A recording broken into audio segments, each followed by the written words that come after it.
All right. And as a special treat for my friend JMike, and thanks Yay. for him being here this week, I'm going to play a game of chess while you talk to Otangelo. Welcome, Otangelo. How you doing?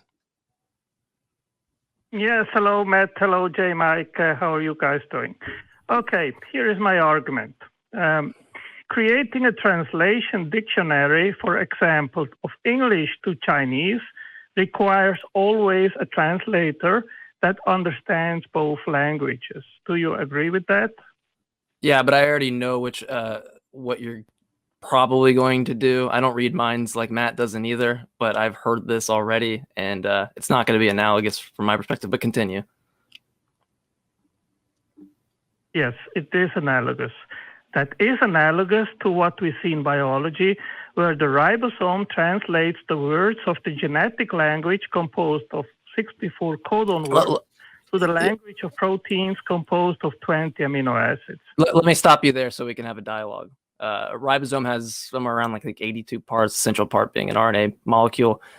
So given that, the particular core of the ribosome, which is self-replicating ribosome, is that relevant before you continue? No, I'm not talking about the ribosome. I am talking about that the fact. I'm gonna interject here. I wasn't going to, but I'm going to interject because JMike's completely correct. This is not analogous, and I can prove that it's analogous with 2 words: Enigma machine. An entirely mechanical process where the translation does not understand, the translator doesn't understand anything. When you have a chemical process, it is following a mechanical process, similar to the Enigma machine, which you enter your information and a mechanical process that does not understand it, and the person entering the information does not necessarily have to understand it, and the person decoding does not necessarily understand it. The translation machine follows a mechanical process that translates one set of instructions into another that can then be decoded by another Enigma machine that also does not understand it. So, Otangelo, thank you for ending the show with a demonstration that you are going to come up with analogies that are not analogous, because this is the problem when you look at biology as if it's a code that requires an intelligence to translate. Yep. You are debunked by 2 words: Enigma machine.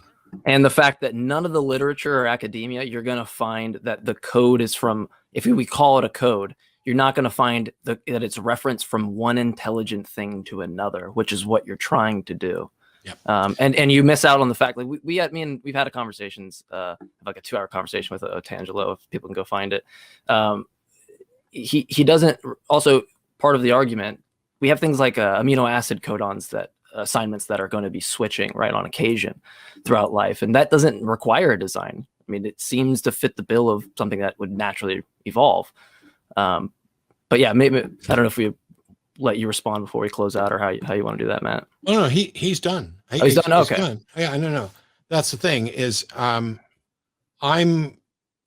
happy to actually have them present their arguments. Sometimes you can do an easy debunking of it. It's like, oh, here's the problem in your argument. Like the person who called in who didn't have a particularly good definition of God, or defined God in such a way that the argument becomes circular. And people like that who recognize, wow, I made a mistake. Let me go off and reformulate this. Let me come back with something else. Those people are more than welcome to call back. Otangelo is going to sit here and deny until he's blue in the face that my rebuttal was actually a rebuttal, because he's so dedicated to this notion that, oh, no, this is the way it works. And this, there has to be an intelligence behind this. There has to be. And even when you provide an example of something that's not an intelligence, this is purely mechanical, which is how we would describe the chemistry involved in replicating DNA. It's like, oh, no. And on that note, we have reached the end of JMike's first time on AXP.